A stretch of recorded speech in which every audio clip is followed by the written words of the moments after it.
थोड़ा सा और डिटेल भी जान के लेंगे क्योंकि मलयालम इंडस्ट्री राइट की इनसाइडर भी है। Right yes. Right right. मैं मलयाली हूँ, मलयालम फिल्म इंडस्ट्री से हूँ। केरला इंडस्ट्री में कुछ उनका कंट्रोवर्सी भी हुआ था। हाँ, हुआ तो था। वो तो उन्होंने फोन करके उनको बहुत भरा भला बुरा बोला, मतलब गालियां ही दी। हाँ। Hello one, my name is Digvijay, welcome to Bollywood Premi. दोस्तों, मेरे साथ में है दीप्ति जी। हेलो। लंबे समय बाद इनसे मुलाकात हुई है। हाँ। स्वागत है आपका टू बॉलीवुड प्रेमी। Thank you. यस, उन्होंने देखी है मार्को, हाँ। मलयालम इंडस्ट्री की जो हाँ। एक फिल्म लगी राइट। उन्नी मुकुंदन की। यस। एंड हिंदी मार्केट में हाँ। बहुत ज्यादा हंगामा कर रही है ये पिक्चर। हाँ। छोटे से थिएटर में लगाई, फिर उसके बाद में तो थिएटर्स बढ़ गए, हाँ। बड़े थिएटर्स मिले उस फिल्म को। और जिस तरह से पब्लिक रिव्यूज आ रहे हैं, इट इज एक्सेप्शनली गुड। फिल्मों का बहुत ज्यादा नॉलेज रखती है दीप्ति जी। हाँ। तो जान के लेंगे कि इनको मार्को कैसी लगी। हाँ। थोड़ा सा और डिटेल भी जान के लेंगे क्योंकि मलयालम इंडस्ट्री राइट की इनसाइडर भी है। Right yes. Right right. मैं मलयाली हूँ, मलयालम फिल्म इंडस्ट्री से हूँ। मार्को मैंने आई थिंक सेकेंड डे ही देख लिया था। वहाँ पे क्रेज पहले से ही था, teaser and Unni Mukundan is a established star over there, तो बहुत हाइप था। तो हम लोगों ने सेकेंड डे ही देखा था। एंड वहाँ पे जितना मुझे क्रेज लगा, अभी वो क्रेज इधर भी आ रहा है ऐसे लगा। यस। एंड मैं देखना चाहती थी कि डबिंग कैसा हुआ है एंड कितना मतलब वो वेट दिया है वो डबिंग को। तो डबिंग अच्छा हुआ है हिंदी का। हिंदी का भी डबिंग बहुत अच्छा हुआ है। वो जो विलन को जो साउंड दिया है वो भी अच्छा है। मतलब एकदम दमदार साउंड्स दिए हिंदी में। दुहान को विलेन। मतलब उसका जो बॉडी है उस हिसाब से उसको डबिंग अच्छा करके लिया है। तो मलयालम में जितना अच्छा कर रही है बिजनेस, उतना ही अभी इधर कर रही है। एंड क्या है मलयालम इंडस्ट्री में, क्या है ना कि they are more inspired by Korean films, और they watch a lot of international film जैसे John Wick, action, cinematography, music, इस सब में उनका पकड़ बहुत है। तो वो जो Korean style of film making है ना, वो यहाँ पे देखने में कुछ अलग लग रहा है। उन मेकिंग पूरा कोरियन स्टाइल है। वहां का पब्लिक भी, वहां का फिल्म मेकर्स भी कोरियन बहुत फॉलो करते हैं, जॉन विक मूवीज बहुत फॉलो करते हैं। तो उस स्टाइल का मेकिंग हुआ है। तो बहुत डिफरेंट लग रहा है यहाँ के आंखों के लिए। तो उस और स्वैग बहुत है, एटीट्यूड बहुत है फिल्म में, वायलेंस। मैंने कल एक रिव्यू दिया जिसमें मैं बोल रही थी हाँ मैंने देखी, आग बंद करके देखी। तो किसी ने मुझे कमेंट में लिखा है आग बंद करके कैसे देखते हैं मूवी। लेकिन वो फिल्म मैं आग बंद करके ही देख सकती हूँ। मैंने सिर्फ आग, एक्सट्रीम वायलेंस दिखाया है। एक्सट्रीम वायलेंस है। और मैंने तो सिर्फ आग बंद किया, मेरा साइड वाला ना कान भी बंद करके बैठा था।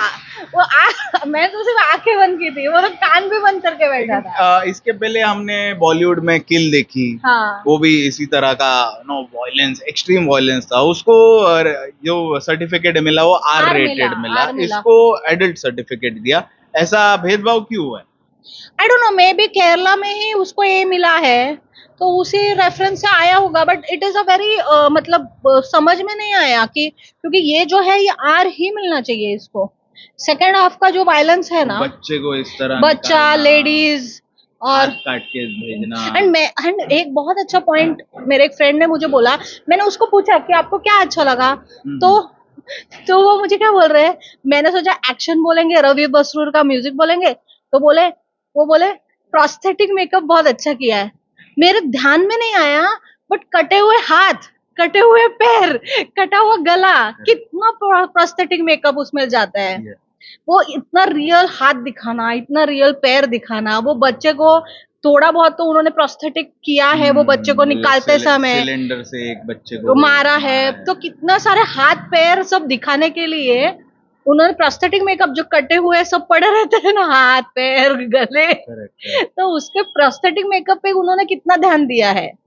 वो भी हमें सोचना चाहिए, जो हम कभी नहीं सोचते। मेकअप इतना ब्लड, ये वो स्किन वुंड्स, कितना ज्यादा उन्होंने मेकअप पे ध्यान दिया है। मतलब ये सारी बातें जनता अप्रिशिएट कर रही है। लेकिन मैं अब थोड़ा सा उन्नी मुकुंदन के बारे में जानना चाहूंगा।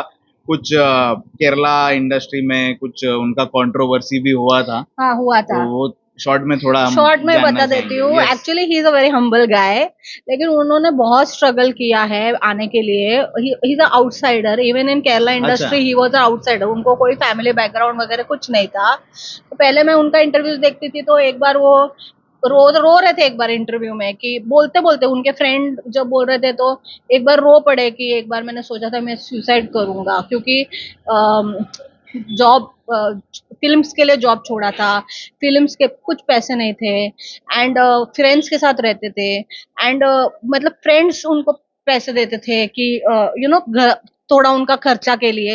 एक बार वो इतने हाइट पे रहते थे, सोचा कि मैं मर जाऊं, मैं एक बार उस हाइट से गिर जाऊंगा, ऐसे उनके माइंड में आता था। एक बार वो इंटरव्यू में वैसे बोले, तो बहुत हम्बल बैकग्राउंड से आए। लेकिन उनसे एक बार गलती हुई थी, जो मतलब क्या हुआ था कि उनका एक मूवी था माളിगापुरम करके। तो माളിगापुरम में उन्होंने अय्यप्पा स्वामी का जो किरदार था, वो इज अ गॉड, तो वो उसमें गॉड का उन्होंने किरदार निभाया था। And first day actually movie ने जाके बाद में 100 करोड़ किया था, उनकी प्रोडक्शन थी। लेकिन जब पहला रिव्यू आया ना, तो एक सीक्रेट एजेंट करके एक रिव्यूअर है जिनका नाम, यूट्यूबर है जिनका नाम है सीक्रेट एजेंट। सीक्रेटली तो सीक्रेट एजेंट ने एक बार नेगेटिव थोड़ा, उसको कंस्ट्रक्टिव क्रिटिसिज्म बोल सकते हैं, तो उन्होंने थोड़ा कंस्ट्रक्टिव क्रिटिसिज्म दिया। और ये उनका प्रोडक्शन था, तो वो एकदम थोड़ा एकदम हम्बल बैकग्राउंड से कैसे वैसे उठ के आ रहे, तो उनको वो कंस्ट्रक्टिव क्रिटिसिज्म उनको बहुत ये हो गया, मतलब उनको वो थोड़ा नेगेटिव लगा। और पहले 2 दिन ही रिव्यू आता है, तो वो बहुत ये हो गए, तो उन्होंने फोन करके उनको बहुत भला बुरा बोला, मतलब गालियां ही दी। और ये बंदे ने क्या किया कि वो आउट किया, एक्चुअली वो जो रिकॉर्डिंग था वो आउट किया। और फिर आउट होने के बाद फिर लोग ना एक्चुअली उसके थोड़े अगेंस्ट हो गए, ये बोल के कि आपने भगवान का कैरेक्टर किया है, तो आपने कैसे इतना बोला। Correct. तो बाद में जाके वो यूट्यूबर इतना फेमस हुआ कि उसको जो मोहनलाल सर का बिग बॉस है उसमें उसको चांस मिला।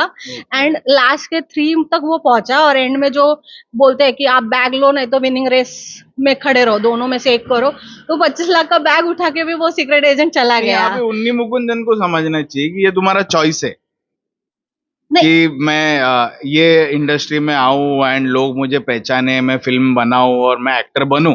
तो अगर तुम ऐसा प्रोफेशन चूज कर रहे हो जहां पे पब्लिक तुमको क्रिटिसाइज करेगी, या तो तुमको अच्छा बोलेगी या तो बुरा बोलेगी, तो उसपे तुमको बुरा नहीं लगना चाहिए। नहीं, क्या है ना कि देखो, वो ये जो उनको थोड़ा सा ना, वो इतने ऐसे उठ के आ रहे थे, तभी उनको एक तभी के टाइम पे, मतलब 2 साल पहले उनको एक सेटबैक, किसी भी तरह से मेरे मूवी को एक प्रोटेक्टिव एनवायरनमेंट में वो रखना चाहते थे, एंड लोग बहुत प्रोटेक्टिव होते हैं, तो उस वजह से उनको मे भी लगा होगा कि उसके रिव्यू के वजह से थोड़ा कम पब्लिक आए, या उनकी भी प्रोडक्शन भी थी, तो इस वजह से। लेकिन मैं क्या बात कर रही हूँ, वो उनके लिए एक ब्लेसिंग इन डिस्गाइज है, क्योंकि जो भी हुआ वो केरला में हुआ, वो केरला के बाहर नहीं गया। अभी वो पूरा एक्सपोजर में आए हैं, नॉर्थ में भी आए हैं, तो जो भी उन्होंने लेसन सीखा है वो वहां पे सीखा है, और वो हमेशा उनके लाइफ में रहेगा। वो जो भी हम्बलनेस अभी है उनका, वो वैसे तो हम्बल है ही, लेकिन जो सीख वहां पे वो मिली उनको, वो क्या बोलते हैं, हमारे घर में ही हुआ जो हुआ, हमारे स्टेट में हुआ। तो जब बाहर निकले तो इतने निखर के अभी निकले हैं, इतने हम्बल होके निकले हैं, और इतना उनको पता है अभी स्टारडम कैसे हैंडल करना है। तो वहां की सीख जो है वो यहाँ पे उनको काम आ रही है। तो जो भी हुआ वो पहले हो गया, अच्छा हो गया। यहाँ पे अगर आगे होता था तो उनको ज्यादा लगता था पूरे इंडिया में, पैन इंडिया। तुम पब्लिक फिगर हो तो देखो तुमको या तो पब्लिक सराखों पे उठाएगी या तो फिर नीचे गिरेगी। और एक बात मैं हमेशा सभी फिल्म इंडस्ट्री वालों को बोलना चाहती हूँ कि आप एक बात समझिए, जब हम आपका रिव्यू करते हैं, तो आपको आप बोलते हैं कि हमको क्या डायरेक्शन आता है, या हमको क्या एडिटिंग आता है, या हमको क्या फिल्म मेकिंग के बारे में पता है। अब आप ऐसे ही क्रिटिसाइज करते हो कि हम जो रिव्यू देते हैं हमको क्या उसका स्टडी है। तो मैं आपसे सिर्फ एक बात पूछना चाहती हूँ, तो फिर आप एक काम करो ना, आप फिल्म बनाओ और सिर्फ SS राजामौली को दिखाओ, सिर्फ डायरेक्टर को दिखाओ, फिर एडिटर को दिखाओ, फिर आम जनता के लिए क्यों बना रहे हो। अगर आपको इतना ही है कि पढ़े लिखे लोग जो फिल्म मेकिंग में है वो ही सिर्फ फिल्म देखें, मतलब वैसा सेंस जो हो, तो फिर वो फिल्म मेकर्स को ही दिखाए। अच्छा मूवी बना, फिल्म मेकर दिखा, पब्लिक को मत वो पब्लिक को क्यों दिखा रहे हो। ओके, तो दिस इज वेरी रॉन्ग। आपने अगर जनता के लिए बनाया है तो आप जनता को दिखा, हाँ, फिर हम हमारे सेंसिबिलिटी से देखेंगे। हम ऑडियंस जो है, हम बचपन से हम भी फिल्म देखते हुए आ रहे हैं। आप बचपन से में भी फिल्म बना रहे हो, बट हम देखते हुए, हमें वो सेंसिबिलिटी है।